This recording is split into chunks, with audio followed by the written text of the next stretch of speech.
Well, anyway, I can tell you that it's mostly in person with some online classes developed during COVID, of course, COVID time. And the desire is to provide this training mostly online, but not only, of course, with the practical sessions being conducted live. And you see here on the left current and so what are the outcomes of the training? On the left side, the current outcomes are understanding the OpenBIM capabilities of each software and validate an IFC 4.3 file. Again, on the right, we see the whole, 650 process on how to specify requirements, how to validate, how to map my assets in IFC 4.3, and import and export an IFC 4.3 model.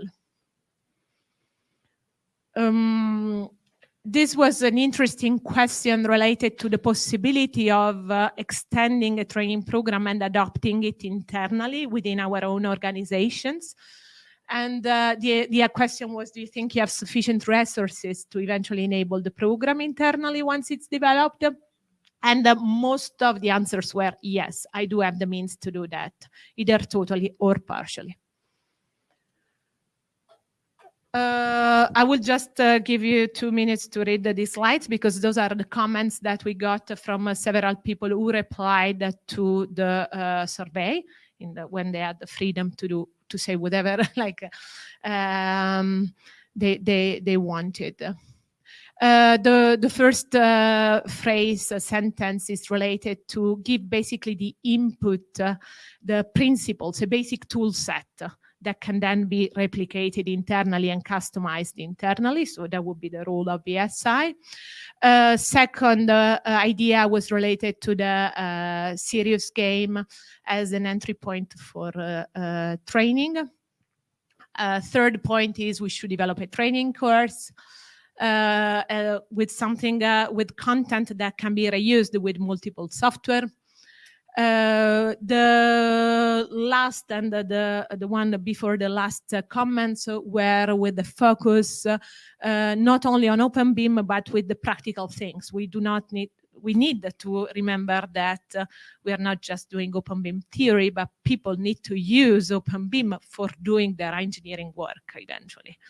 And the last comment was about IDS, BSDD, and MVDs being very technical, very specific to OpenBIM, and there is a gap between the usage of these technologies and the daily work of the engineers, basically, and what they usually do. That said, I think this concludes the survey itself. We are done with the annoying part, but it's important to understand and to capture the need, okay, from the railway stakeholders. Do you have any question at this point? All right, then I think this presentation, right, it's over. So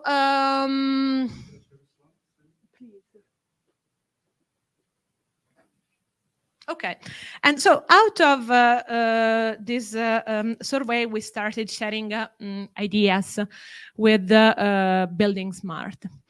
So the first thing might be, the first question we asked ourselves, we RFI asked ourselves is, why shall we talk about this need with buildingSMART and not with another organization?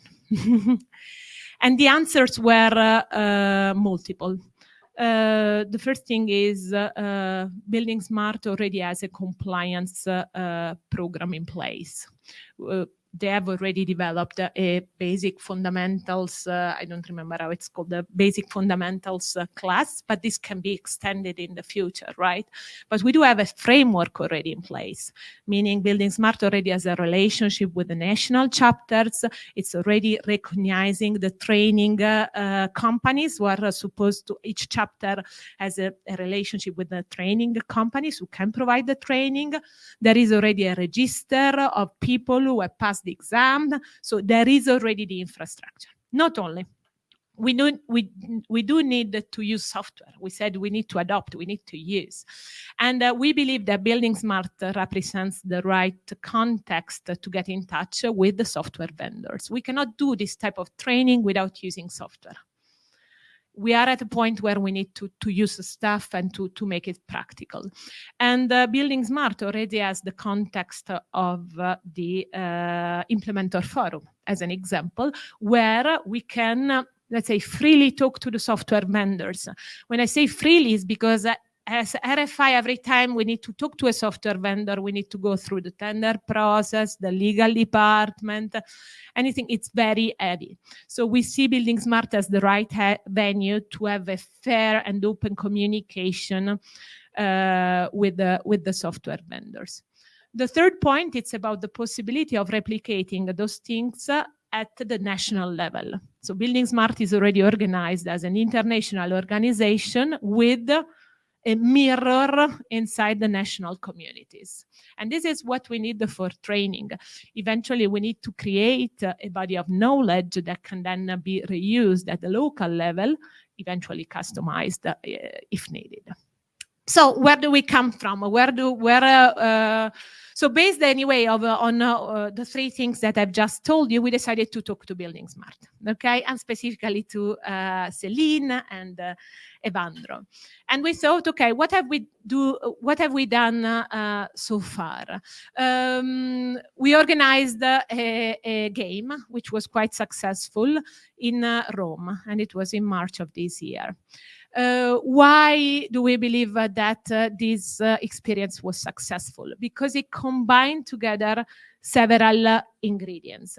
We had the experts playing during the game. We had the software vendors providing software and the coaches of the software vendors and technical coaches. We had already a data set prepared, which was railway related. So something people were comfortable with, an alignment, a signal. The experts were quite familiar with the data set. And we also had that social touch of the fun and the involvement of the community.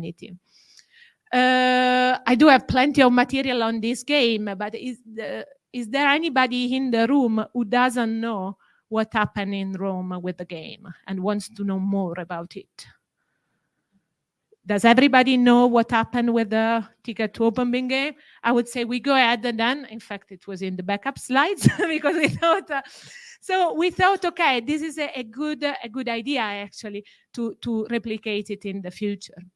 So this is our past, but if we go ahead to where we are now, and I'm talking as of today, we do have a project that is just finished. It will be actually probably over tomorrow with the final presentation, and you see it on the left, which is the applied IFC for rail. And we also have an IFC 4.3 standard who has just entered the final draft stage at ISO.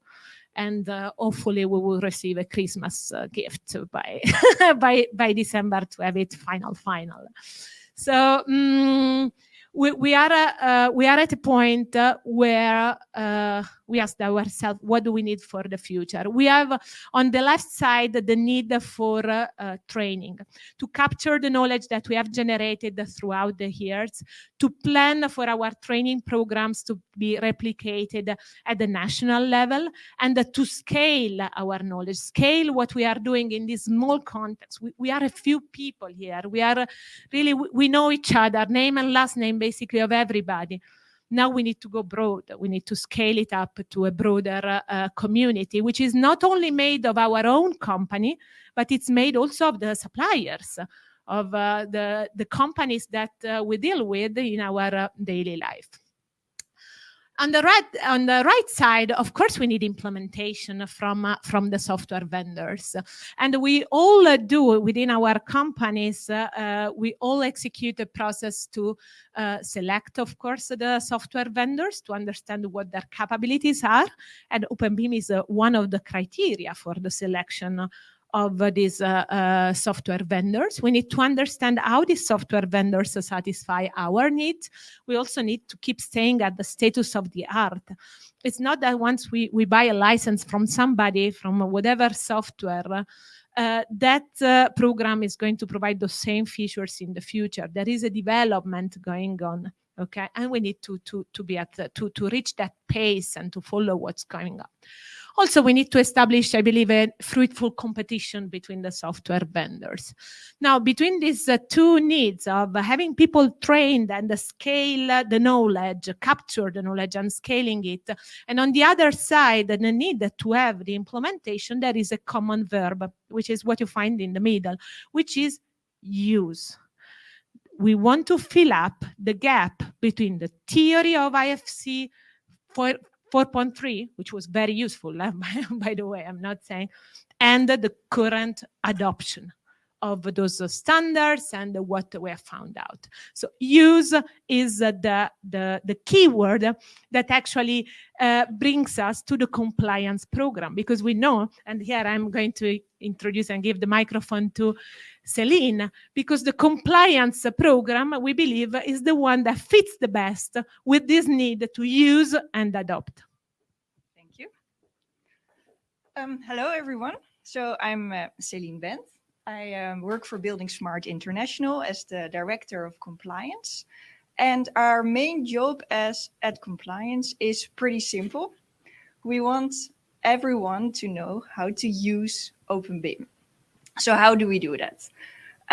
Well, mostly we believe in learning by doing. So we believe that the best way to get people interested and invested in OpenBIM is by making learning interactive, practical, and even fun, like playing a game. So that's why I'm excited to tell you how this project fits right into what we do with compliance. First things first, in the short term, we're inviting organizations in the railway domain and even infrastructure domain to join a really cool project. Some people in your organizations will receive special training, and this training is focused on the latest OpenBIM standards and solutions. And this training will prepare them to take part in some OpenBIM games.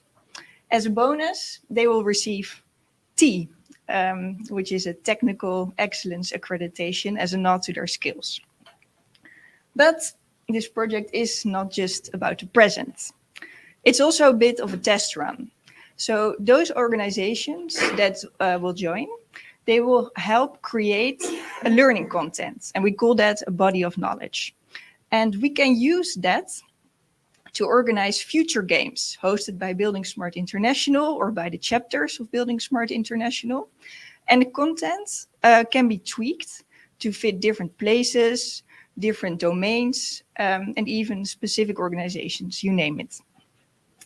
Plus, we will make sure that what people learn in the game lines up with the content of the upcoming practitioner level for professional certification. So even if your teams or some of your teams don't take part in a game, they can still learn through the buildingSMART registered training providers. And here's the bigger picture. We want to help organizations with their digital transformation. So that's why the professional certification is quite flexible. So we're introducing different levels to match up with different roles within your organization. So even management, for example, project managers or department managers can do learning, specialized training. And in the future, we will launch customizable task and skills-based practitioner profiles, depending on how deep you want to go into OpenBIM. So in a nutshell, this project is all about creativity and teamwork and learning, and we will combine play with serious know-how. And I'm really looking forward to having you on board of this OpenBIM journey. Back to you. So let's give a little bit, a few details about the project itself and how we conceived it. And again, we are open. We are going to be done in 10 to 15 minutes. Then we will discuss about what we are saying, right? So the project structure is actually mainly made of 2 work packages. Okay, there is another one related to project management, which is the production of training material and the training delivery. And the second one is the games organization and delivery, okay? So we train people, we create a body of knowledge, we transfer this body of knowledge to the compliance program. We train, we actually test this training with our experts, okay?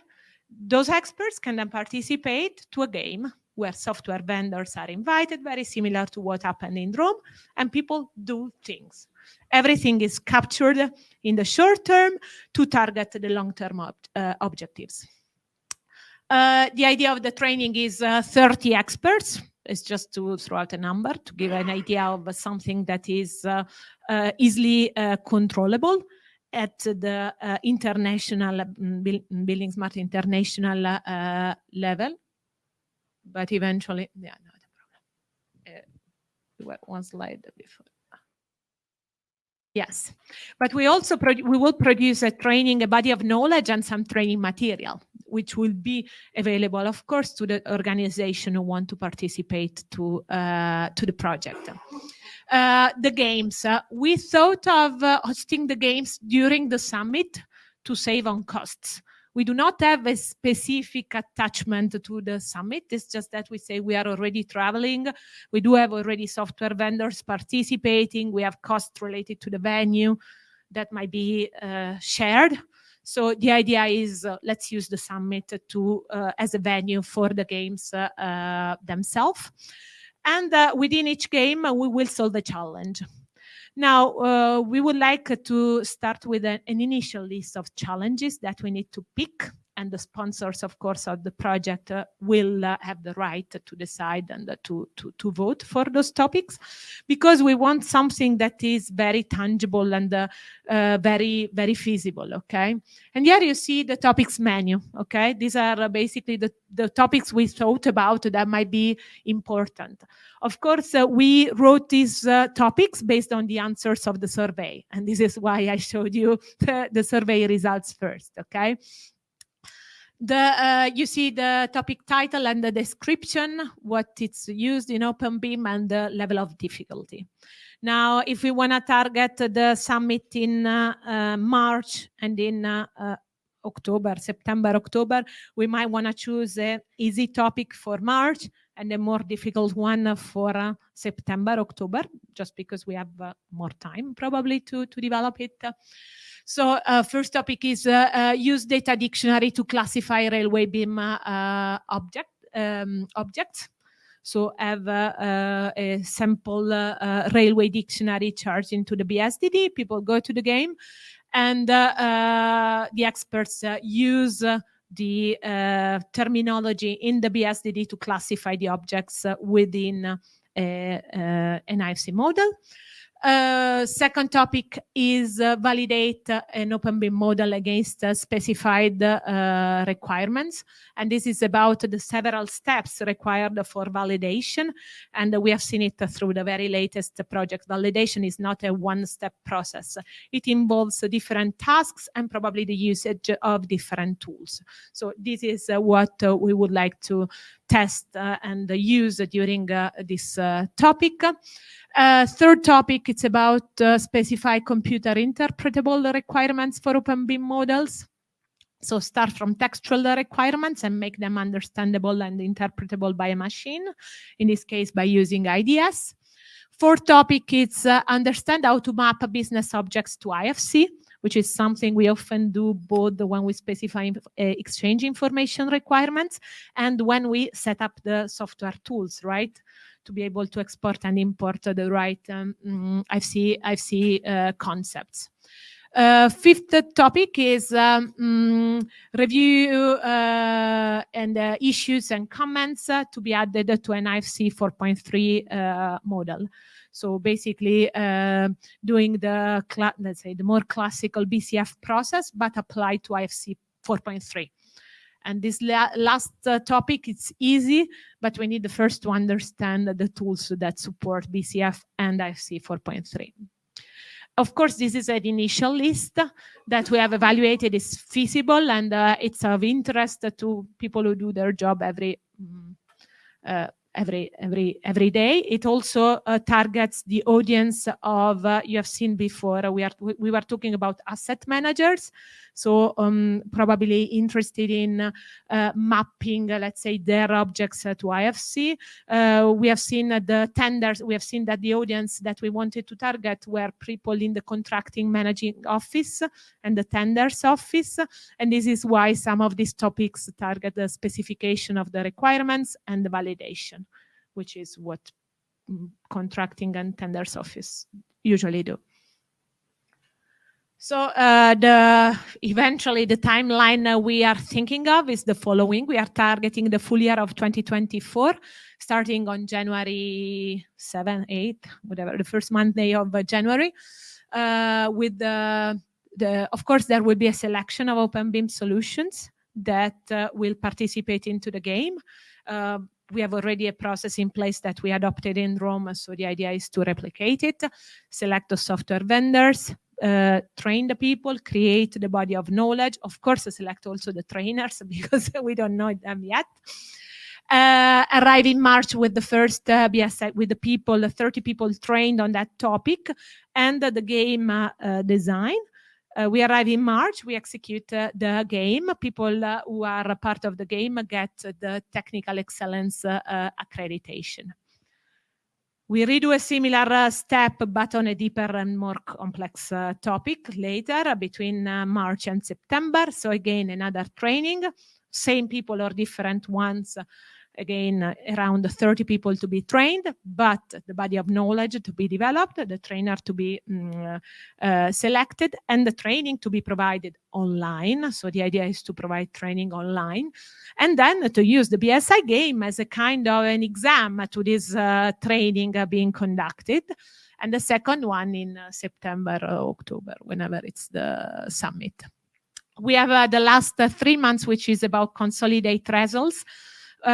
Which brings us to the longer term objectives and to conveying what we have learned in the project to the compliance program so that this can be part of the practitioner level certification. What do we hope to achieve by doing that? We have short-term goals, we said, and long-term goals. Short-term means 2024 for me. Longer term, maybe 2025, 26, okay? Of course, what you get by participating to the project is people trained, okay? We say around 30. We can scale it up if needed, we'll see.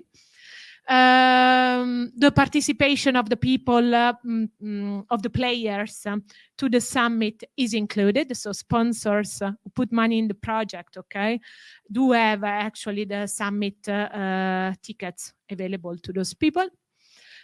We do have the technical excellence accreditation provided by buildingSMART to those 30 experts.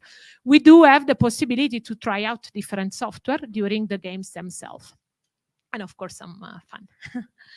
Now, there is also the long-term vision, which is about creating this body of knowledge, and that can be then reused as a part of the certification program and at the national level.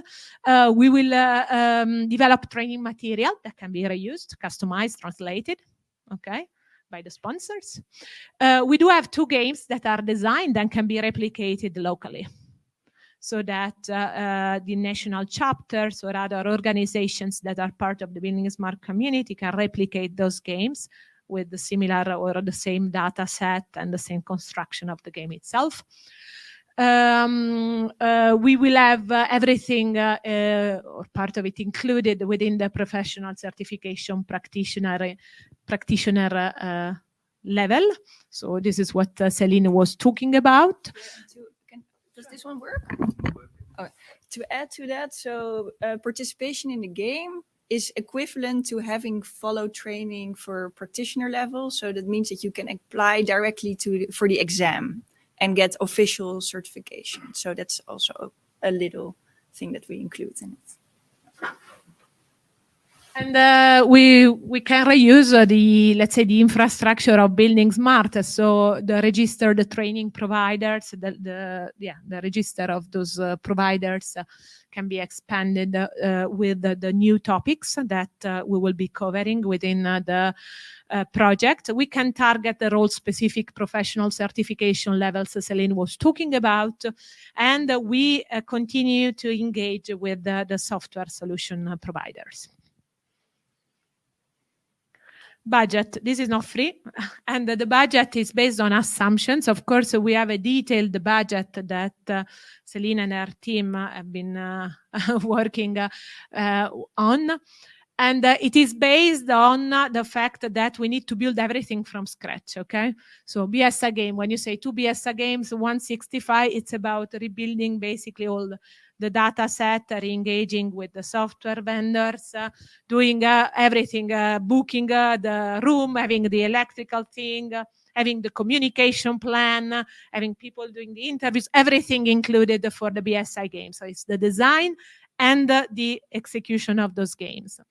We have the training itself. Of course, it's not because we need only to train 30 people, but because we need to create the training program. This is why we have 120K on it. We do not have a training program in place, so we need to create the content and the material and select the trainer and provide the training. We do have some travel inserted, and again, this is based on an estimation. We have 85 for project management. And probably what we didn't say is that the idea of this project is that it's managed as a central project by buildingSMART, who will also be responsible, right, to provide the project management part. Yeah, but most of this work will, most of this budget will not go to BSI, so it will, most of this work will be subcontracted actually to make it replicable as well. Yeah. And then we have 65 for contingency if we need to use it. Okay, eventually we arrive 500,000 more or less, a bit less than that. Of course, if we have people who are ready to sponsor the games, this budget goes down. Like in Rome, nobody paid anything because we sponsored it. But if we find an equivalent company who wants to do it, of course, the budget drops. If we have people who are available to put their training material available to us, the budget drops. Euro. Yeah, sorry, you are so right. Unit of measure. Yes. Euro. So sponsorship package, because we thought on how to divide this budget, and this is one of the ways that we think it's feasible, and we divide in 4. RFI is into this proposal, so RFI would like, of course, to contribute. If you find that the total, and by the way, to people who are interested in it, I have all the material. We have the material. We have the budget split. We have a detailed project plan that has already been written that contains exactly what I'm telling you right now, of course. So if you take the total and you divide it by 4, because we thought that 4 might be a feasible number to reach, we don't know. It comes to 120K per funding partner. And this is what this is the list of things that the partner will get, recognized as a sponsor of the game, logo placement and website and the game material, the access to the games, 8 people who can participate per each edition to the game, the training material available to be translated and customized at the national level, the access to the online training, because we will provide the training itself, so those people can follow the training online. We will have the technical T stands for Technical Excellence Accreditation provided to those 8 people. those people will have a shortcut to the practitioner exam without following the theory. They will just go directly to the exam, and the exam will be free. Not only, we have also thought that a one-to-one session with the software vendor might be beneficial to the sponsors, so that software vendors who provide their software during the games and the sponsors can meet during the summit with the one-on-one session on, what are the capabilities, show me your software, are you able to do this or that? These are all events that will be, let's say, meetings that will be organized within the project. That said, of course, there is what needs to happen. First, we need to discuss this because we would like to understand what you think about it. If that is useful to you, to your company, if it's something you maybe think of, how to also, take the advantage of the objectives and the achievements and bring them into our companies. Eventually, the project, it's at the central level, so we need to understand as a railway community how to go ahead. There is a MOU to be signed, which has the same legal agreements of the MOU that we signed for the previous projects. That's what they told me. I haven't reviewed it all. This shall speed up the legal process of reviewing it because we have already signed it in the past. There is also a detailed project plan that I would like to distribute to parties who are interested in this project. And the ones, of course, that it needs to be commented, reviewed, and approved, and eventually sent to the compliance committee executive for approval. Céline would take care of this step, and eventually be ready to start in January 8. This is very ambitious because we don't have much time, and we are big organizations. So.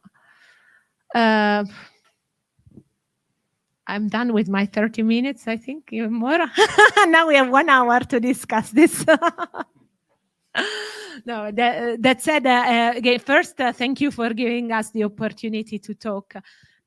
We are interested to know what you think about it, because this is just ideas. Thanks, Xenia. Thanks, Céline and Winfried. So, do we have any thoughts, questions, or comments in the room? We do. Let me bring the microphone. Yes, I'm Tiina Perttula from the Infradomain, and thank you for the presentation. I was just wondering about the sponsor packages. That how do you feel that if there would be more sponsors, but the amount of cost what they need to pay is a little bit smaller? Like if you can get 15 sponsors, then it's like 30,000 euros only. Yeah, we did have that as a backup plan. We do offer, and this is a draft, so we did split it up into smaller sponsor packages for fewer participants, for example, and slightly reduced benefits attached to the sponsorship. But yeah, this is an initial but I was thinking, yes, sorry to interrupt. I was thinking about the overall budget that you saw the slide where you had the overall budget. And then if I'm thinking about the stakeholders, for example, from the infra domain and railway domain, there is many organizations that maybe are interested to join. And if you look at the total number of the budget, and then kind of if you get the more organization or stakeholders interested into the project, then kind of the sponsorship packages, the price of the sponsorship packages could go a little bit kind of decrease, maybe, just as a suggestion, because I see that this is interesting project for maybe the stakeholders to get involved. So that's kind of the observation for this. Thank you. So, Tina, So yes, we would be very interested actually in such a thing, and what you see, but we don't know yet how many are interested. Okay, and this is why Céline was showing these packages that are made of 120, 75, and 50. it was an idea that, again, we don't know how many. So it was just to scale to a smaller amount and probably more organizations. Of course, who puts less money gets less than the others. So this is why we have created this table. Again, if we reach the number of 15, most probably we can make packages of 10, 20K. I don't know. I don't know yet how many. Right now, we thought the smallest package is 50. But if we have people who come to Céline and say, I'm interested, we count them and we find a way to equally split the budget, considering that who puts less money gets less than the others. Somehow, with a similar approach, Tina. Yeah, happy, Tina? Yeah, great, thank you. Anybody else got any questions or comments? Yeah, we do. Okay, I do want to know what kind of functionality you require vendor to provide. Anything special about the railway? Because there are many different vendors. They cover different, like AEC projects. But what is special for the railway? And not only that, you need to support BSI, some open beam. What kind of special features like a dictionary or the other features you want the vendor to cover? Okay, the answer depends. Can I take this question? The answer depends on the topics that will be chosen. It's not that all the vendors can participate to all the challenges, okay? So we thought about having a railway specific training because our experts do know are railway engineers. So we were thinking of using a railway data set, which needs to be built, depending on that. But I agree, these topics, if you just read the first column, it's not necessarily railway related. The problem is that the moment we need to be practical and use it, somehow we need a data set, we need software providers in that market, we need everything. And this is why we wanted to start with the railway. If within railway we do not reach consensus, we do not reach budget, we do not, then we need to extend. And at that point, also the data set will not be railway specific anymore. So the problem is with that is our experts will be not lost, but this usually they develop railways. So the short answer to you is depends. Which capability we need from software vendors, it depends. Thanks to your question. Do you want Céline, please? Yeah, my name is Gunther Wölfle. I'm managing director of buildingSMART Germany. I have a rather technical question. Yes, we have launched a practitioner program in Germany and Austria, so we have some experience how a package for a practitioner program is designed. Do you consider the foundation as a prerequisite for participating, at least in the future? I know this is sort of a pilot, so you have to start with something. But when we think to a wider future, would that be a prerequisite? And the practitioner, as it says, has some practical parts in our understanding. Do you plan to integrate practical exercises as well? So that we can align the practitioner approaches that are existing already? Yeah. So this is still in concept phase, so we still have to find out and test what works well and what not. The idea is that for participants in the game, they don't need the prerequisite of foundation, because we select the experts in the organizations carefully. We make sure that they already have a basic understanding of BIM and open BIM, and they will intensely be prepared to participate in the game. And we think that is equal to having done the foundation. However, the foundation certificate is indeed a prerequisite for practitioners. So for people within your organization that do not take part in the games and want to obtain the same training, they will have to go also to the foundation, like the basic principles of Open BIM. That's the ID. And of course, this practitioner level is indeed being very successfully trialed in Germany at the moment, and we will integrate all the learnings from that market in this training as well. That's the aim. Does it answer your question? Yeah. Okay. Yeah. Hi, I'm Tina Krischmann. I'm from the chapter of Austria. I'm a certified trainer, the first one actually, another one sitting over there. I have a question about the trainers themselves. Do you already have them? Do you have them trained? Because you have to have the specific knowledge if you go into training, not only the basics and the wording and the softwares you're going to use, but you also have a capability to teach. So do you have them already, or? We have a few in mind.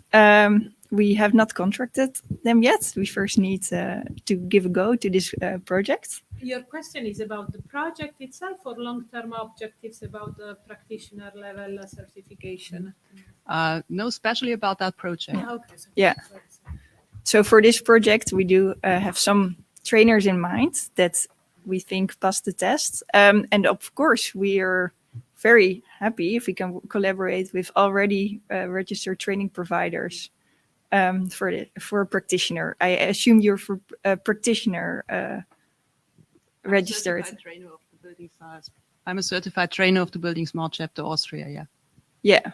Yeah, so that was before the certification program of management and coordination. So. Yeah. So I assume you will be suitable trainer probably for this. Yeah, I always got a lot of training, so don't count on me. So short answer. But you will. We have not contracted them yet, obviously, but we have some in mind, and we are willing to look into other potential training providers for this. Yes. Okay. Yeah, thank you. That's great. Thank you. I think we have another question someone wants to raise. Yep. Saw a hand up there. Hi, Alex Bradley. Continuing on the earlier question related to software vendors, sort of two parts. How are you going to address the sort of neutrality point with some of these topics, being some software vendors obviously don't have the capability yet? Okay. And also, are you planning on trying to push the vendors to provide the capability for these topics as well? The idea is the following. We prepared a challenge. We choose a challenge. We prepare a data set. We prepare the challenge itself. We use the implementer forum of buildingSMART. So Evandro, and this is why questions, there was the name of Evandro. Evandro, in one of his implementer forum sessions, will ask the software vendor there who wants to take up this challenge. As simple as that. Whoever replies, yes, I want, is going to be on board for the next game. Period. As democratic as that. In the Rome game, how did you provide yeah, true. Okay, during the game itself, what we did last time is we created the teams of people, and then we assigned the software vendor randomly to the team. It just randomly. We used the random algorithm. We did we did it live. Okay, thank you. Does that answer your question, Alex? Yeah, great. Thanks very much. We have another question or comment. Here we go. Ivan Parander Tysnes, Bane Nor. Regarding the funding, as Tina was back, for a public owner like Bane Nor, the price itself, like it said, is a lot. But even if it's lesser, a request for even us to consider sponsoring is actually to be able to go to the games. And I noticed in the smallest packets, that was not an option. And that's something to think about, that for even the smallest to even consider sponsoring, they need to have a spot in the games.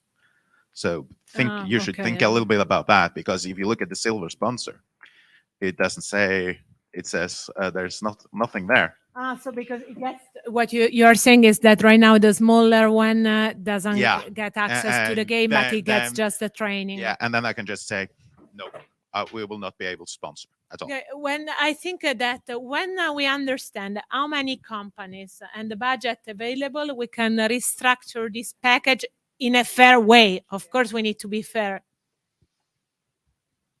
And by the way, RFI itself would be very happy to put less money to get the same results. So. Yeah, just for your understanding, so we actually based like the first calculation on a validated contribution of a potential sponsor. So that's why we arrived at this number of 120K. And indeed, it just really depends. I hope we get an understanding of how many parties would be interested to participate, and we can adjust accordingly and make sure that every organization at least can have one participant, for example, in the game. So, but thanks for the feedback.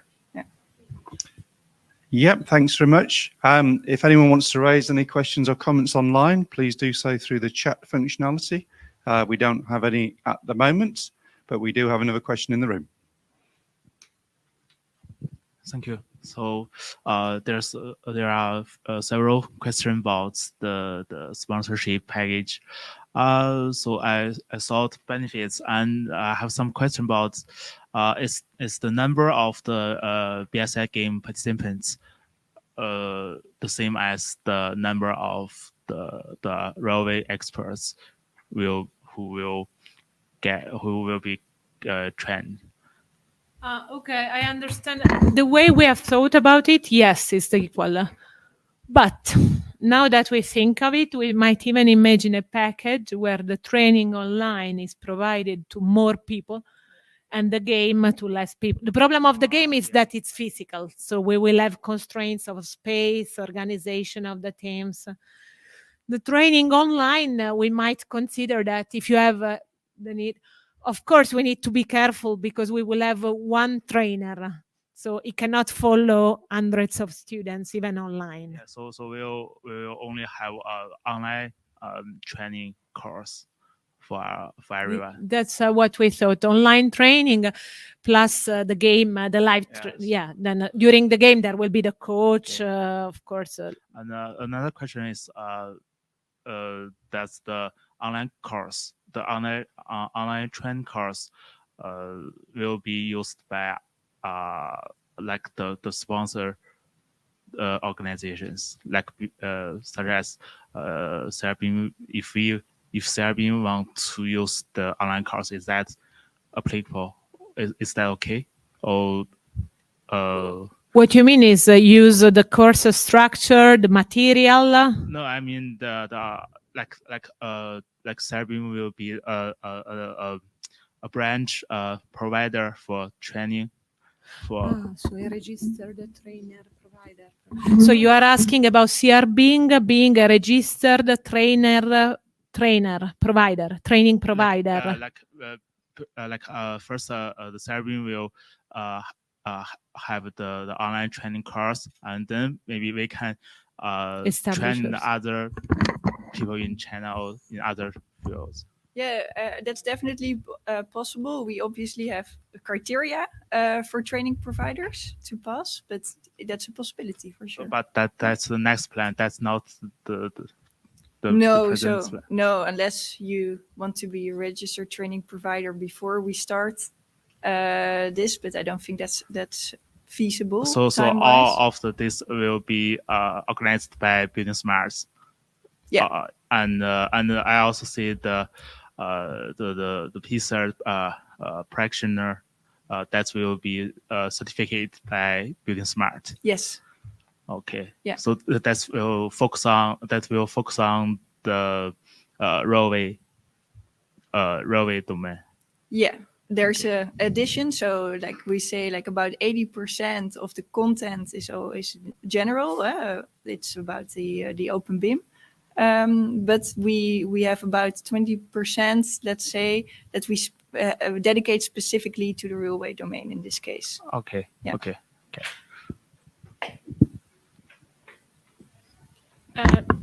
Just FYI, for example, RFI is already accredited as a registered training provider. because the idea is to reuse the structure at RFI that from human resources that take care of training, to provide the training to our own resources.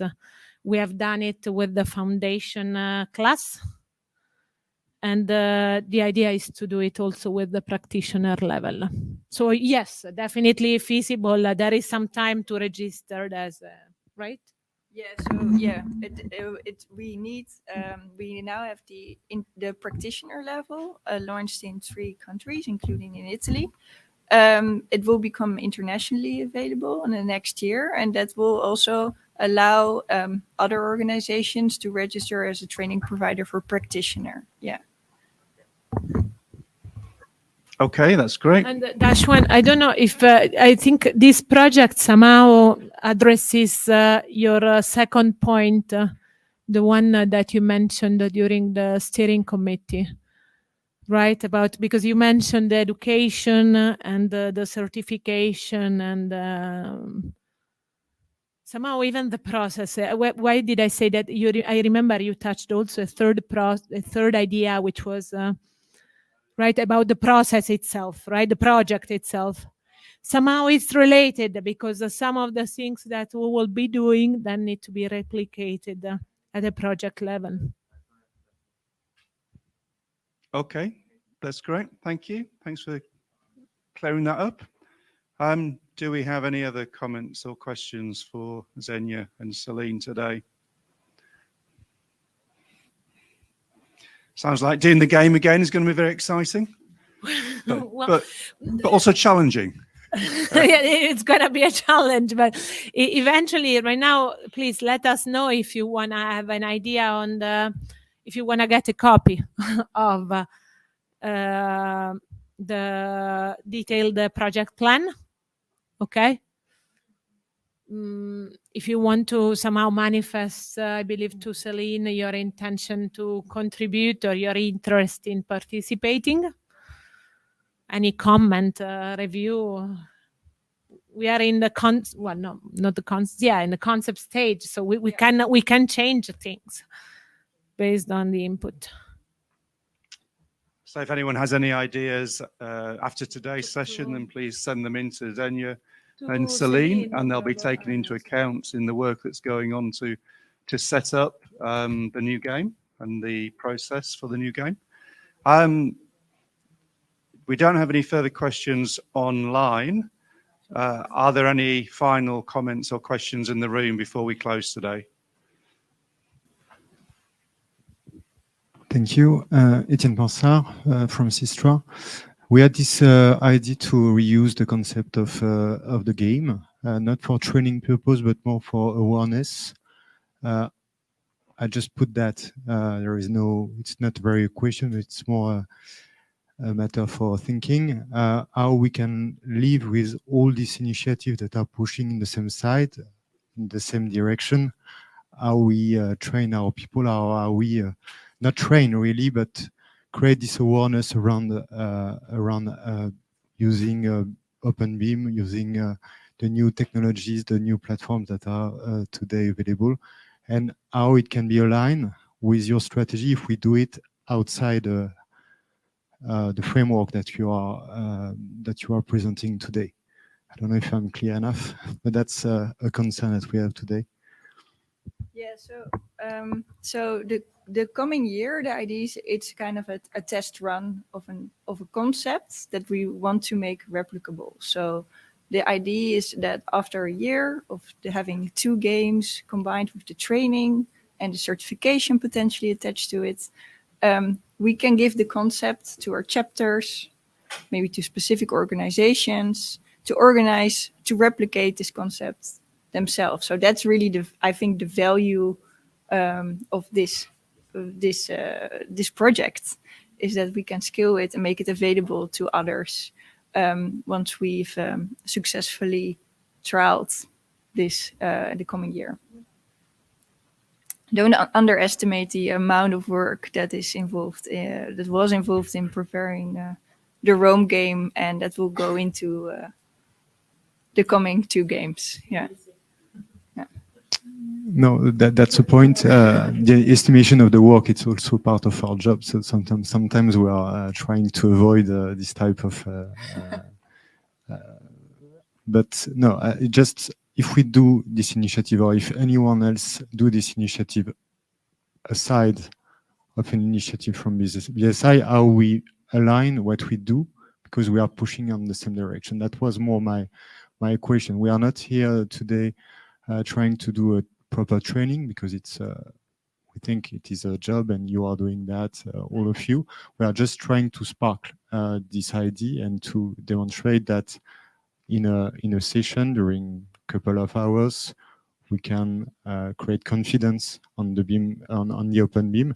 And this is more or something we could do in a summit, or elsewhere, if we have the opportunity in a country or in an organization to do it. We think that it can be something that will trigger perhaps another program, or go to the certified trainer, or go to you and in order to ask a proper training later. But that's something that, I mean, if there is a kit for this game that is a part of the training itself, it can be something that can help the community to and that's, I know that it's a bit heavy in matter of organization, but perhaps the game deserve this effort, and we can get to a good conclusion with this type of devices. Yeah. So the kit development that will take place over the coming year, if we go ahead with this project, and then in the meanwhile, we have more than 160 registered training providers across the world. So if in case you want to set up something similar, I would recommend to work directly with BSI registered training provider for now, to make sure it's aligned with the content that buildingSMART has conceptualized and shared. That's part of the body of knowledge that we currently use. Does that answer your question? No, it will. The only thing is now at one point of time, it's the time to do things, whether it is aligned or not, and then see if the result is aligned. But there is something that we learned from the Rome experience, is that when we launch this type of experience, we learn a lot from that, and we create a dynamic that was not existing before. Yeah. So that's the most important thing, and we can carry on to do that with this type of initiative. And the budget and the effort has to be very well thought about and managed. But then the question is, then when we are creating this spark, how we come back to the normal process of training. That's, I think, what I think at least, is we can create this event and then see how the people are coming back to the content of the training itself. Mm-hmm. A 2 hours game is not training. It is something that is triggering the training itself then later, I think. So the training is before people participate in the game in this concept. In what you are presenting right now, but since we are discovering that it's so could you just tell that again? The game is after the training. Okay, I think I understand both point of view, so I'm trying to make them clear. The way we thought about it is to run these games, you need to have people trained, otherwise they won't be able to perform. So we train these 30 players first, and then they participate into the game. You do the game, you create awareness, and you tell to the people, you want to do the same? To be able to do the same, please follow the training, blah, blah, where the body of knowledge is exactly the same that we provided to those 30 people. So we need the training to prepare the body of knowledge and to have the players ready for the game, because right now we do not have players ready to do those 5 things. At least RFI does not. The way you are thinking of it is the next step, because you are saying, I think, Etienne, correct me if I'm wrong. I do the game, I generate awareness, I generate interest, and then I have people coming for the training. Exactly. Except that we don't have the training done yet. This is why we thought we train just those 30 people. We create the body of knowledge. Those 30 people participate to the game. I generate awareness. Whoever else, the other thousands of people who are interested, have the training framework in place and replicable at the national level, and they can do everything. So I think we agree, training comes out, the training of the thousands of people come after the game. It's just we are providing the training to those 30 people first, because we need to have them available, and because we need to generate the body of knowledge that doesn't exist yet. Have I interpreted it correctly? And then to make it just a bit more complex, then the whole concept can be used at a chapter, for example, as well. So you can do a French, I believe, game and specific for French national standards, and work with your registered training providers in France to spread the knowledge within organizations and hopefully the country. And it can be part of a national event, for example. Yeah. Okay, that's great. Thank you for your question. We have another question. Please go ahead.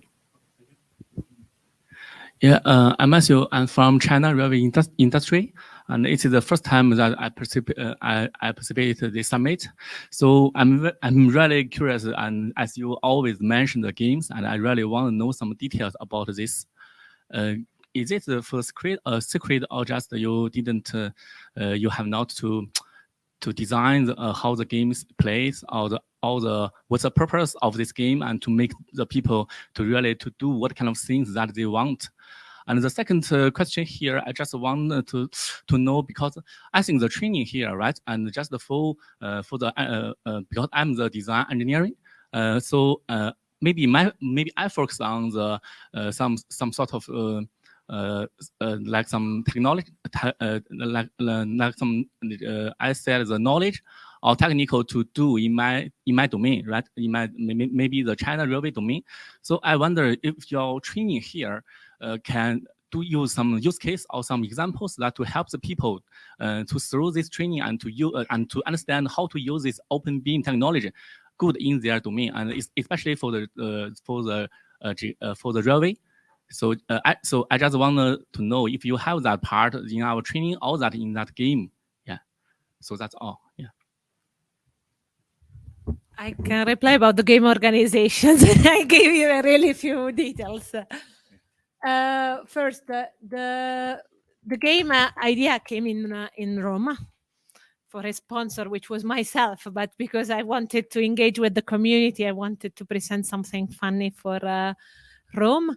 I wanted also to show that whatever we established and created could be used. Okay? I wanted to give that, we wanted as a community to give that idea. Okay? So we established, we saw it as an educational event. I'm going to go back here. Sorry. So what did we do in the game? We simulated an information supply chain made of an appointed and appointing parties. We had 30 players divided in 6 teams. Each team had to specify, produce, and validate an IFC 4.3 rail model. It was 1.5 kilometers of alignment, of 2 signals placed.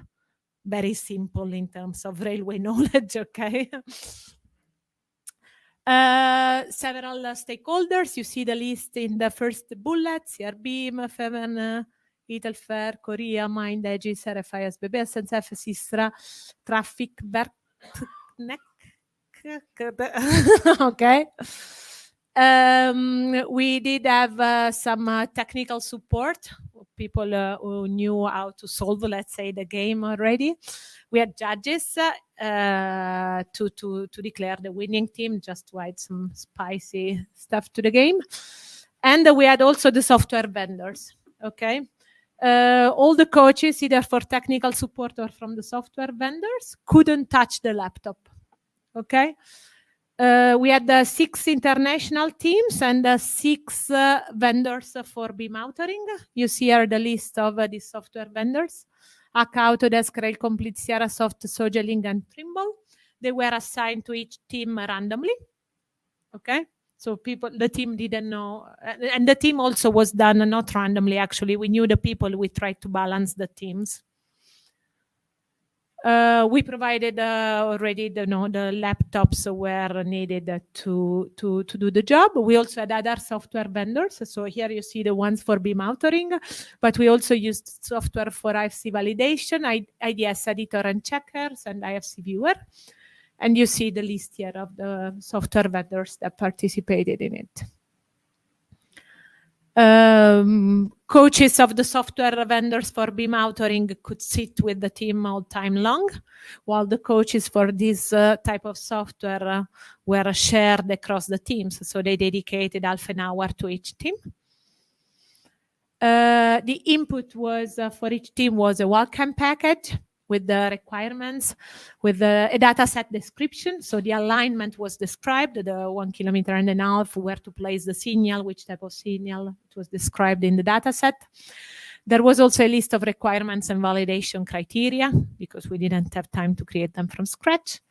Presentation flyer. The output was the exchange information expected from each team, exchange information requirement, which was both in the form of a document, Word file, and as optionally as an IDS file could be used also to integrate and let's say make some of those requirements computer interpretable.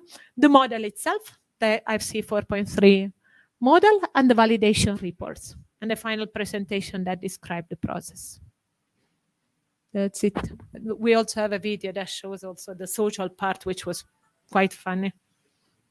Did I answer your question? So now the challenge in that case was specify, produce, and validate an IFC 4.3 model, rail model made of 1.5 kilometers of alignment and the placement of 2 signals.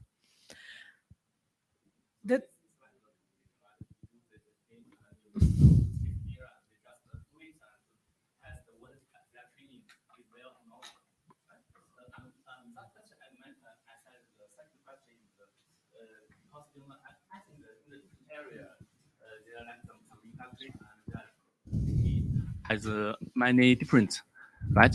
So I just want if we so in your training, in this training section, and is it considered to maybe like for the different people from the different country, and maybe in China in railway industry, and maybe we focus on some requirements of the maintenance or some like the operational. Like the operational personals, maybe their requirements can we just focus on and to solve the problems with this open beam this technique. So I just want to know in your training, maybe you can give us some like the good instance or some good examples, good examples to help us to find how to use it just in our own area. Yeah. Okay. Yes. Consider that this project is international. So whatever we create needs to be either country agnostic or somehow easily replicable in the other countries. I understand we don't have the same constraints and the same designs. Okay. So, but yes, the overall thing is to be able to do something that you can replicate in China. Me, I want to do it in Italy. Somebody else wants to do it somewhere else. So absolutely, the challenge needs to be actually very much attached to the projects that we have. And there is, when you see before this budget, which is high, it's because we need to form, sorry, where is the budget? Here. For the games, for example, but for the training itself, we need the data sets, right? We need data. We need to use it, so we need some data. So within this money, there is also the data preparation task. So you mean your data set is maybe just for example in China, maybe you can to obtain some requirements and to digitize them to the data, Well, the data set just- that we will we will create will be based on the input of the sponsor partners. Okay. This is for So sure. that's why you just cost so Yes. much money. Yes. Yeah, okay. Yes. Yes. The data set needs to be created for whoever we can. However we can, we will reuse what we have, because in older projects, we do have already some data sets. I know for Model Federation, we have some data sets. For cabling, we have some data sets. Cabling is going to be more difficult to be inserted in here because of the software solutions, not because we don't want to do it. So we need also to be careful and select something feasible today, okay? Okay, that's great. Thank you for your question. Thank you, Xenia. We're at time, more or less, so I think we'll bring today's session to a close. Can I just ask a very last question? Can you raise your hand if you are interested in the concept of this project? I'm not saying committing anything to it, but interested in the concept itself, please. Oh, that's good. Okay. Okay. That's nearly everybody. In So, the room, okay. 90%, I'll give you. Okay, please come to us. We will share the detailed project plan, and we go ahead with the discussion these days. Thank you. Thanks very much. That's good.